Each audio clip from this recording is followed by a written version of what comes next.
দেখো এই যে মটরশুঁটি ফেলেছি, গাছগুলো একটু একটু করে বড় হচ্ছে। অনেকগুলো ফেলেছি, কয়েকটা এখনও অঙ্কুর বেরোচ্ছে আর কয়েকটা গাছ হয়ে গেছে। আর বাইরের ওয়েদারটা যে তোমাদের দেখাবো, এইদিকে জামা প্যান্ট সব মেলা রয়েছে ছেলের। ওই যে লালি আর কালি এখানে বসে আছে। আজকে না একটু ওয়েদারটা বেশ ঠান্ডা ঠান্ডা, বাবা ভালোই ঠান্ডা। বারান্দায় এসে দাঁড়িয়েছি, একটা চাদর লাগবে। কালকে রাত্রে আর গাছে জল দেইনি, গাছে জল দেওয়া হয়নি, মাটিগুলো একটু শুকিয়ে গেছে, আজকে দিয়ে দেবো। না আর বেশিক্ষণ বারান্দায় দাঁড়ানো যাচ্ছে না। মিঠুটা চিৎকার করছে ঘরের ভেতরে।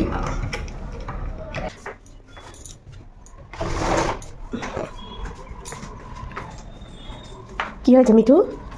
কিসের জন্য তুমি চিৎকার করছো? হ্যাঁ,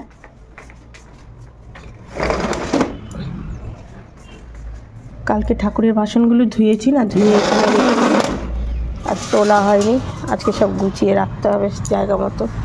দিচ্ছি, আমি এখনো বিস্কুট নিয়ে আসিনি, আমি চা বসাইনি তোরে মিঠু, তোকে বিস্কুট দেবো। দাঁড়া, দেখো আমাকে দেখে আরও লাফালাফি শুরু করে দিয়েছে। দরজা বন্ধ ছিল তাও চিৎকার করে যাচ্ছে। চাদরটা নিয়ে নিলাম, ভালো ঠান্ডা পড়েছে।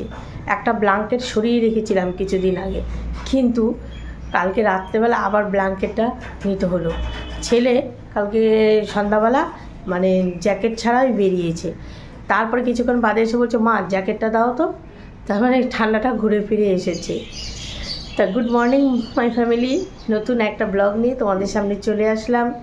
তোমরা যেখান থেকে আমার এই ব্লগটা দেখছো, তোমাদের সবাইকে জানাই আমার তরফ থেকে প্রচুর প্রচুর ভালোবাসা। তোমরা সারাটা দিন সাথে থাকো।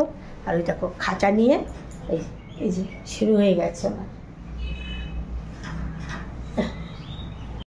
দেখো বেশ ভালোই শীতে ধরেছে আমাকে। আসলে কি বলো তো, এখনও তো জলে হাত দিইনি, জলে হাত দিলেই ব্যাস শীত পালিয়ে যাবে। আর তোমাদের সঙ্গে আগে গল্প করে নিলাম, তারপরে এসেছি ঘরটা ঝাড় দিতে।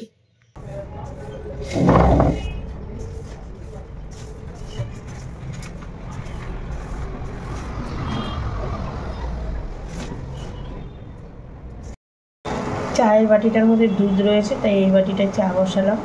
এই চায়ের বাটিটার মধ্যে দুধ রয়েছে।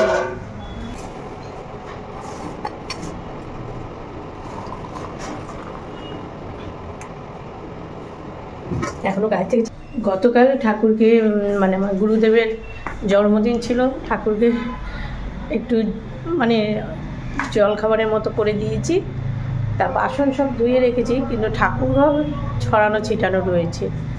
তা ভাবছি স্নান করে আগে ঠাকুর ঘরে যাই, গিয়ে ওটাকে গুছগাছ করে তারপরে এদিকে কাচা ধোয়া ঘর মোছা সব কিছু করতে পারবো। আর এমনি গ্যাস ট্যাস আজকে আর পরিষ্কার করার ঝামেলা নেই, কারণ গতকাল শুক্রবার গেছে, নিরামিষে খাওয়া হয়েছে।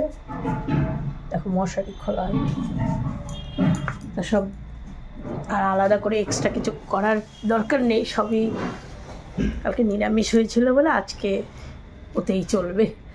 আজকে আর এইদিকে রান্নাঘরে আলাদা পরিষ্কারের দরকার নেই। স্নান হয়ে গেছে। আর এই যে গুরুদেবকে গতকাল জন্মদিন ছিল বলে এখানে নামিয়ে গুরুদেবকে মানে পুজো দিয়েছিলাম। এখন এই যে গুরুদেবের আসনে ওইখানটায় বসাবো। যেদিনই পুজো টুজো মানে রোজই দিই পুজো, এখানে থালা সাজিয়ে দিই, কিন্তু কোনো বিশেষ অনুষ্ঠান হলে নামিয়ে আবার এখানে দিই। কিন্তু এনাকে তার নামিয়ে দিতে হয় না, ওনাকে এখানেই রাখতে হয়। চলো, মানে ঠাকুর ঘরটায় যতটুকুই করি, ঠাকুর ঘরে একটা কোনো কাজ করলে দেখবো ছড়ানো ছিটানো থাকলে ভালো লাগে। আমি ঘুম থেকে উঠেই রাখার চিন্তা করছি কখন ঠাকুর ঘরে যাব। স্নান করার সময় কিছু জামা কাপড় কেচেছি, সেগুলো ছাদে মেলতে যাব। আর ঠাকুর ঘর মুছতে মুছতে খেয়াল হলো ঠাকুরের দুটো চাদর সেদিন চেঞ্জ করা হয়েছে, ওগুলোও আজকে কেচে দেবো, একেবারে ছাদে গিয়ে মেলে দিয়ে আসতে পারবো।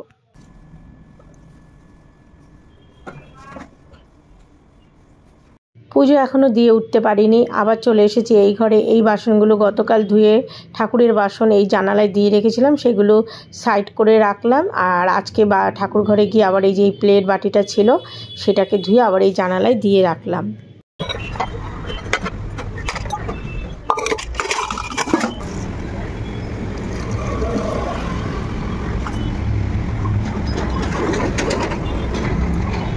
দেখো ঠাকুরের এই ঘাগরাটা সে বৃহস্পতিবার দিন চেঞ্জ করে ধুয়েছি, মনেই ছিল না। এখন এই যে তুলসী গাছে জল ঢালতে এসে মনে পড়লো, দিয়ে আবার জায়গা মতো রাখি, নাহলে আবার খুঁজে পাবো না। এই যে ঠাকুরের এই চাদর দুটোই কেচে দিয়েছি, আর এর মধ্যে কিছু আছে, সব এগুলো ছাদে নিয়ে যাই। জলটা ঝরুক বাবা গো, ওয়েট হয়ে গেছে এটা। দেওয়া হয়ে গেল, এবার জামা কাপড়গুলো ছাদে মেলে দিয়ে আসি। তারপরে সিঙ্কে বাসন আছে, ঘর মোছা বাকি আছে, ওইদিকে ঠাকুরের বাসনগুলো গুছানোর বাকি আছে। ছেলে উঠে গেছে, আগে বিছানাটা তুলে রেখে তারপরে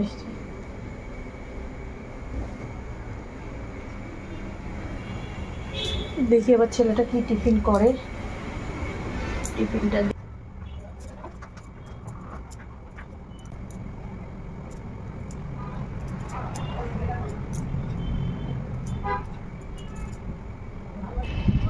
রোদ, আবার এদিকে হাওয়া, রোদটাও আরাম লাগছে, হাওয়াটাও আরাম লাগছে, দুটোই বেশ ভালো লাগছে। আর ছেলে বলে কি, ও মা কালকে কড়াইশুঁটি কচুরি করেছে, পুর রয়েছে, তা এতটুকু পুর রয়েছে। আমরা কেন, বলে হবে একটু করে দেবে।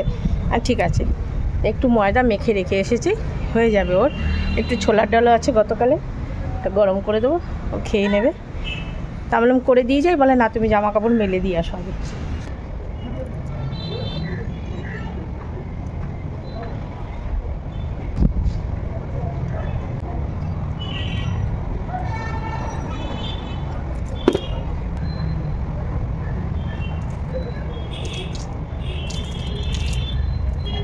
এই যে একটু ছোলার ডাল আছে, এটাই এখন এই যে মাইক্রোওভেনে গরম করে দেবো।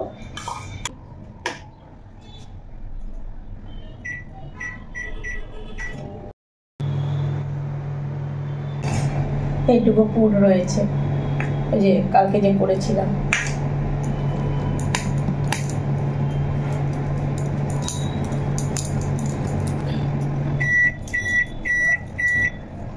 টিফিনটাকে করে দিই, তারপর দেখি রান্না কি করবো।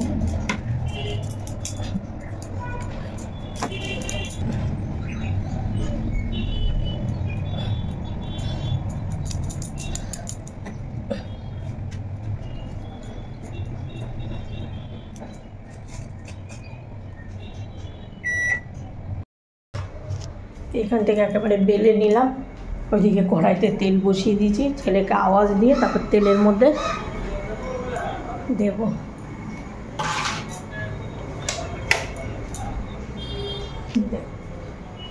কালকে ভাজা অনেকটা তেল রয়েছে, কিন্তু ওই তেলগুলো নিচে না সেই কিছু কিছু কড়াইশুঁটির গুঁড়ো পড়ে রয়েছে। বাবাই আর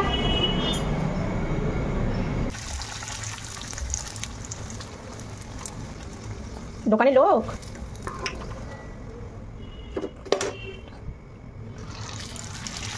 ছেলে বসে আছে, ছেলেকে দিয়ে আসি। আর হ্যাঁ, তোমাদের একটা কথা বলবো, আচ্ছা রুচি, খাবারে ভালো মন্দ রুচি বোধটা শুধু বড় লোকদেরই থাকে, গরিবদের থাকে না, তাই না? কেন এই কথাটা বলছি পরে বলছি, ছেলের খাবার দাবার দিয়ে নিই। বাবা একটু লাল ভাজা হয়ে গেছে, না এমনি করা হয়নি। কই গেলি? আইনে মটর ডালটা সেদ্ধ হয়ে যে বসিয়ে দিলাম প্রেশার কুকারে। বাবুকে আর আমাদের ওকে টিফিন দেওয়া হয়ে গেছে।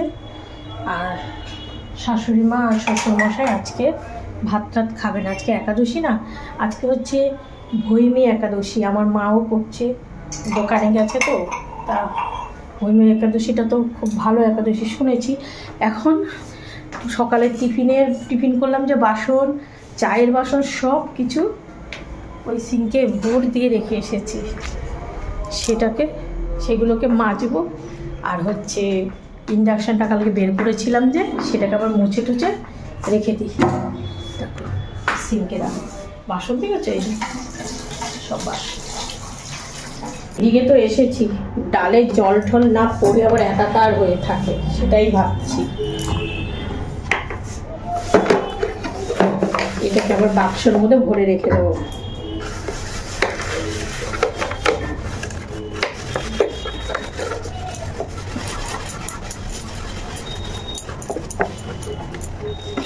গতকাল এই কিচেনটা ব্যবহার করেছিলাম, এই জায়গাটাকেও আবার ঠিকঠাক করে গুছিয়ে নিচ্ছি। বললাম না তোমাদের রান্নাঘরে আজকে সেরকম আমার কাজ নেই, ওই রান্নাঘরে এই জন্য এই দিকের কাজগুলো সেরে নিচ্ছি। দেখো সংসার মানে তো আর মানে বাড়ির একটা ঘর পরিষ্কার করবো আর একটা ঘর অপরিষ্কার রাখবো তা না, সব দিকে একটু একটু করে যদি গুছানো থাকে দেখতে ভালো লাগে। হয়তো মানে একদম নিখুঁতভাবে পরিষ্কার করতে পারি না, কিন্তু চেষ্টা করি সব দিকে একটুখানি মানে পরিষ্কার পরিচ্ছন্ন রাখার।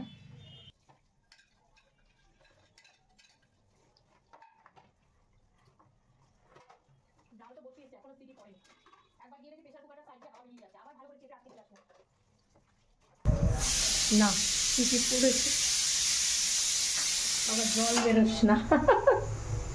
হাসছি কেন বলো তো, এখনো আমার এই বিছানা পড়ে আছে, এটাকে গুছাবো। আর কালকে ঠান্ডা পড়েছে বলে কালকে দুটো ব্ল্যাঙ্কেটই লেগেছে।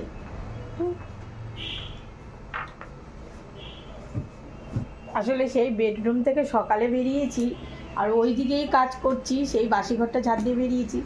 এখন ঘর মুছবো বলে সব রেডি করছি, আমি হ্যাঁ এই বিছানাই তুলিনি, বিছানা এই তুললাম এত বেলায়। ওই যে তোমাদের টিফিন দিতে গেছি। রান্না কি করব আজকে, ছেলে তো বললো হালকা পাতলা করো, বাবা মা তো খাবে না। তিনজনের রান্না তো হেলে দুলে করছি না, করবো। ডালটাই শুধু সেদ্ধ করেছি, চাল ভিজিয়ে রেখেছি। আর গোপালকে তো জিজ্ঞাসা করছি, বলে মা হালকা খাবার করো। ওই টিফিনটা সকালে ভালো করেছে, ওর দুপুরে আর অত তাণ্ডব হবে না ওর। অনেকদিন ধরেই পরিষ্কার করা হয় না গাছটা, এই এখন পরিষ্কার করে তারপরে যাবো রান্নাঘরে। জলটা না দিলে তো হয় না।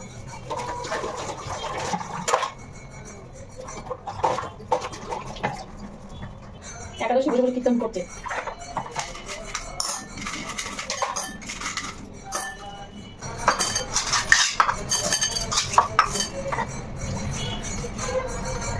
এতক্ষণ চর্বির মতো ঘুরে ঘুরে কাজ করে এখন এসছি রান্নাঘরে। ডাল সেদ্ধ তো রয়েছে, এবার কপিটা কেটে নিই। আর এখানে নিয়েছি উচ্ছে, দেখি। আর ডাল না টমেটোর ডালই করবো। টমেটো তো ওপরে ফ্রিজে নেই, মনের মায়েদের ফ্রিজে আছে।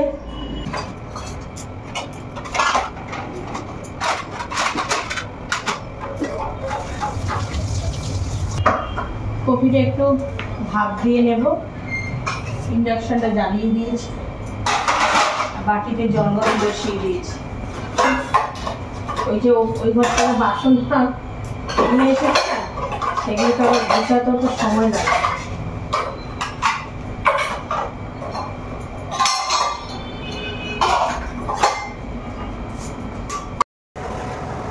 আমার একটু বয়েল করবো।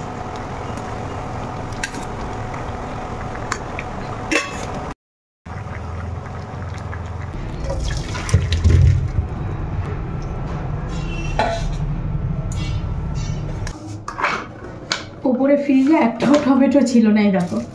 দুটো ফ্রিজ হওয়াতে সুবিধা, এটাতে না থাকলে ওটাতে ভাবি আছেই।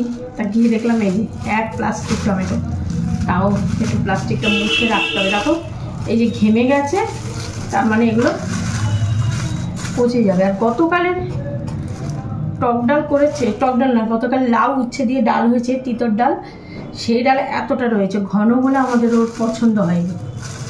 এই জন্য আজকে টমেটো দিয়ে মটর ডাল পাতলা করে করব। আর এই যে এতটা ডাল রয়েছে, এর ভেতরে উচ্ছে আছে, লাউ আছে।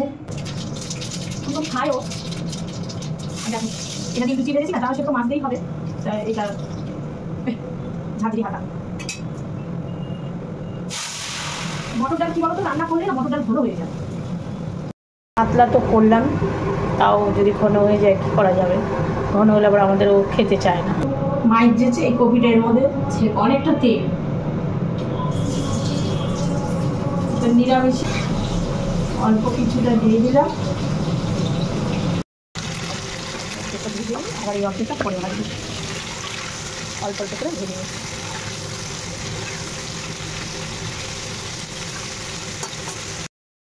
কিছুটা ভাজা হয়েছে, এখন আবার এই দিয়ে এই যে বসিয়ে দিচ্ছি ফুলকপির তরকারিটা। জিরে, এলাচ, দারচিনি, তেজপাতা ফোড়নে দিচ্ছি। এই যে মশলাটা এখানে আদা, লঙ্কার গুঁড়ো, জিরের গুঁড়ো, টমেটো আর এই যে ফুলকপি ভেজে নিয়েছি লাল করে। আলু, একটা আলু লাল করে ভেজে নিয়েছি।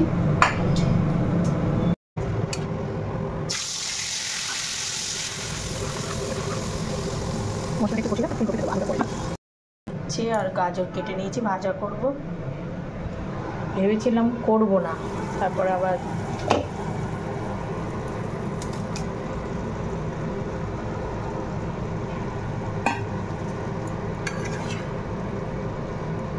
ওটা কড়াইশুঁটি মনে ছিল না গো, দিলে হতো, খেয়াল ছিল না।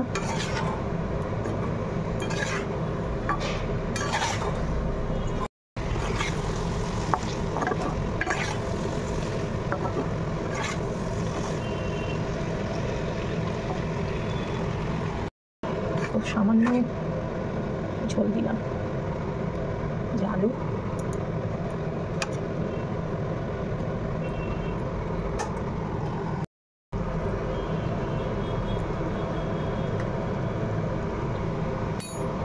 এই দেখো হয়ে গেছে আলু ফুলকপির তরকারি।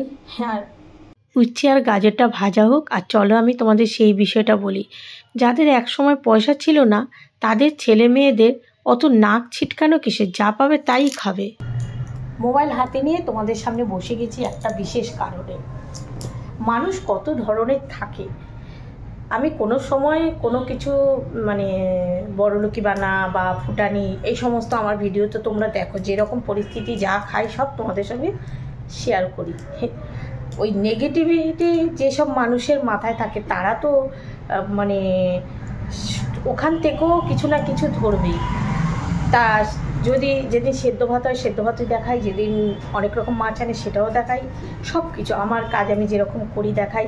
সেখানে শুধু আমার না, আমার ছেলেকে কী খেতে দিচ্ছি, স্বামীকে কী খেতে দিচ্ছি, আমরা পরিবারের সবাই কী খাচ্ছি সব দেখাই তোমাদের। তার মধ্যে সকালে বললাম না তোমাদের যে গরিবদের রুচি থাকতে নেই মুখে, মানে তাদের খাবারের টেস্ট এটা ভালো লাগছে না ওটা খাবো বলতে নেই। হ্যাঁ গো, আর প্রথমেই বলে নিচ্ছি, যারা আমার তো অনেকেই অনেক বড় লোকরা আমার ভিডিও দেখো, তারা কিন্তু কিছু মনে করো না, সরি, তাদের কাছে মাপ চেয়ে নিচ্ছি। তা সেই গরিবদের মুখে রুচি নেই, বড় লোকদের মুখেই টেস্ট হবে। তারা খাবারের বিচার করবে, যাচাই করবে, এটা খাবো না ওটা খাবো না, বুঝেছো তো। গরিবের ঘরে ছেলে মেয়েদের মানে ওইসব বলা মানায় না, ওইসব ন্যাকামো মানায় না। কেন বলছি একটুখানি দাঁড়াও। এটা হচ্ছে আমার গতকালের ভিডিওটা। গতকালের ভিডিওতে একটা কমেন্ট এসছে, তোমরা গিয়ে দেখতে পারো, কমেন্ট বক্সে এখনও আছে, তার অ্যান্সার আমি দিয়েছি। আচ্ছা, কমেন্ট আমি পড়ছি, এমনি তো আমার চশমাটা নেই। একটা কথা বলি, মনে কিছু করো না। তোমার ছেলের খাওয়া নিয়ে এত নাক কিসের? তুমি তো বলেছিলে তোমাদের আর্থিক অবস্থা ভালো ছিল না, কিন্তু তোমার ছেলের খাওয়ার দেখে তো মনে হয় না বড়লোকের চাল কেন এত। আমি বলেছিলাম আমাদের আর্থিক অবস্থা খারাপ ছিল, আমাদের আর্থিক অবস্থা খারাপ ছিল। আমারও বিয়ের পর আর্থিক অবস্থা যেটা খারাপ ছিল। এখনও আমি বলি না আমাদের আর্থিক অবস্থা অনেক, আমাদের ব্যাংক ব্যালেন্স অনেক, আমাদের মানে মোটামুটি এনে খেতে পারি, ঠিক আছে। এইবারের কথা যে মানে ওই যে বললাম না যারা বড়লোক মাইন্ড করো না, সেখানে আমি রিপ্লাই দিয়েছিলাম যে খাবারের রুচি শুধু বড়লোকদের থাকে, গরিবদের বুঝি রুচি থাকে না। আমি তো শুনেছি বড়লোকদের থেকে গরিবরাই ভালো মন্দ বেশি খায়, এটা কিন্তু কেউ বড়লোক গায়ে মেখো না। আচ্ছা, আমরা গরিব, আমাদের রুচিটা একটু অন্যরকম, তুমি বড়লোক তো তাই বুঝবে না, তাকে আমি এই উত্তরটা দিয়েছি। হ্যাঁ বন্ধুরা, তোমরাই বলো যে এখনকার প্রত্যেকটা ছেলে মেয়ে, আমার ছেলে বলে না, প্রত্যেকটা ছেলে মেয়ে খাবার নিয়ে কিন্তু ভীষণ সমস্যা, এটা খাবো না ওটা খাবো না। আর যেহেতু আমি আমার ডেইলি ব্লগ শেয়ার করি, সেখানে আমি বলতেই পারি আমার লাইফস্টাইল, আমার ছেলে কী খেলো না খেলো সেটা বলতে পারি। এত নকশা কেন? মনে হয় বড় লোকের চাল। তা আমি কি কোনো সময় বলেছি ভিডিও ছেড়ে যে আমাকে আর্থিক সাহায্য করো? যা আনে নেয় আমরা খাই, আমরা বড় লোক না, আমরা যেমন আছি তেমনই ভালো আছি। তাতে কারোর রুচি অন্যরকম হতে পারে না? তাই নাকি? আমি একটা কথা জানি, খালি কলসি বাজে বেশি। যে আমাকে এই কমেন্টটা করেছে তার ঘরে ছেলে মেয়ে বুঝি সব খায়। জানি না বিবাহিত না অবিবাহিত, আমার রেগুলার ব্লগ দেখে কিনা তাও জানি না, বা দেখতেও পারে। কিন্তু ওই যে আমাকে বলেছে কিছু মনে করো না। কিছু মনে করবো না এটা কি করে হয়? সে আমার সন্তানের সম্বন্ধে বলেছে আর আমি কিছু মনে করবো না, এটা কোনো দিন কোনো মা চুপ করে থাকতে পারে? আমি তো মা। আর বলে না, যাকে কিছু মানে কাউকে কিছু বললে সেটাকে নিজে একটু শোনার সাহসটা রাখতে হয়। তাই তাকে আমি এই কথাটা বলে দিয়েছি যে দেখো তুমি বড়লোক ঠিক আছে, তাকে আমি একবারও নিচু করিনি। বড়লোক তুমি আমাদের রুচিটা বুঝবে না, আমরা কি খেতে ভালোবাসি না ভালোবাসি। হ্যাঁ বন্ধুরা, কারোর যদি সাইকেল থাকে, তার যদি পরবর্তীকালে সে যদি একটা 4 চাকায় ওঠে বা চড়ে, তাহলে তার রুচিটা যে হ্যাঁ সাইকেলে চড়া মানুষ 4 চাকার চড়ার শখ, হ্যাঁ তাহলে মানুষের রুচি অন্যরকম হতেই পারে। অনেকে দেখো গিয়ে একদমই দিন আনে দিন খায়, তবু তাদের মধ্যে অনেকে আছে বাসি খাবো না, এটা খাবো না, ওটা খাবো না, হতেই পারে। তার জন্য বলবে এত ন্যাকসামো কেন? বর্তমানে সবার ঘরে ঘরে ছেলেমেয়েরা, আমার ভিডিও অনেক দিদিভাইরা দেখে কমেন্ট করে বলে হ্যাঁ রীতা তোমার ছেলের মতো এরকম আমার ছেলেও তোমার ছেলের মতো এরকম বাইরের খাবার খায়, এইরকম করে, অনেকেই বলে। কিন্তু ওই যে এই যে কমেন্টটা করেছে সে কী ভেবে বলেছে যে তুমি তো বলেছিলে তোমাদের আর্থিক পরিস্থিতি খারাপ ছিল, তোমাদের সবার আশীর্বাদে না আমার বাবু যখন হয়েছে, তোমাদের আমি বলেছি ও হচ্ছে আমার লাকি কয়েনের মতো। সত্যি কথা। দেখবে অনেকে বলে না যে প্রথম সন্তান মেয়ে হলে উন্নতি হয়, অনেকে বলে ছেলে হলে উন্নতি হয়, সেটা বড় কথা না। আমার সন্তান আমার ছেলে যখন হয়েছে তারপর থেকে পরিস্থিতি একটু একটু করে চেঞ্জ হয়েছে। ওকে আমি ছোটোবেলায় তোমাদের একদিন গল্প করেছিলাম যে সেই রকমভাবে আমি দুধের কৌটো খাওয়াতে পারিনি, কিন্তু আস্তে আস্তে ও বড়ো হয়েছে। আপনি আস্তে আস্তে ও হয়েছে যেটুকু মানে আগের থেকে একটু সিচুয়েশনটা আমাদের ভালো হয়েছে, আস্তে আস্তে আমাদের একটু উন্নত হয়েছে। তারপরে ওর রুচি কী হয়েছে না হয়েছে সেই জন্য ওকে এখন আমি বলবো যে এরকম ফুটানি চাল কেন, এরকম কেন, এইটুকুই তোমাদের বলার ছিল। জানো তো সকালে বললাম না, তার মানে চিন্তা করো ওই যাদের টাকা বেশি তাদেরই রুচি থাকবে, যাদের টাকা বেশি নেই তাদের রুচি থাকার কথাই না, তাদের ছেলে মেয়েদের অত নাক টেনে খাওয়ার কথা না। এই খাওয়া দাওয়া হলো, আজকে 3টে বাজেনি, 3টে বাজতে 5 মিনিট বাকি। তার আগেই খাওয়া দাওয়া হয়ে একদম ক্লিয়ার হয়ে গেল, পরিষ্কার হয়ে গেছে আর কি, বাসন টাসন ধুয়ে। আর হচ্ছে ছেলে ফুলকপির তরকারি খুব ভালো খেয়েছে। আর দেখবে খেয়ে উঠলে একটু শীত শীত লাগে, তো আবার চাদরটা পরেছি। তা একটুখানি বসে মোবাইলে কাজ করব, তারপর আবার সন্ধ্যা হতে হতেই সন্ধ্যা পুজো দিয়ে যাব মন্দিরে। শনিবার বাবা যেভাবে গাড়ি যায় না, হাত পা ধুয়ে নিলাম। আর আমাদেরও আগেই বললো আমাকে 1 কাপ চা করে দিয়ে তুমি গা হাত পা ধো। তখন এই যে ঘরে সন্ধ্যা পুজো দেবো, দিয়ে তারপর মন্দিরের দিকে যাব, মানে আরেকটু পর দেবো সন্ধ্যাটা। নাইটিটা ধুয়ে এখানেই দিলাম। ফল খুঁজতে এসে ফল পেলাম, এই যে এখানে আছে মুসাম্বি, আঙুর। তা আমি বাতাসার লাড্ডু কিনে দেবো। আর দেখি আর কিছু আছে নাকি। ধূপকাঠি মোমবাতি ঘর থেকে নিয়ে নিয়েছি। এই দেখো প্লাস্টিকের মধ্যে আঙুর, তারপরে হচ্ছে মুসাম্বি, ধূপকাঠি মোমবাতি সব ভরে চলে এসেছি মন্দিরে। আর আজকের ব্লগটা মন্দির থেকেই শেষ করছি। দেখা হবে আগামীকাল নতুন একটা ব্লগে। টাটা।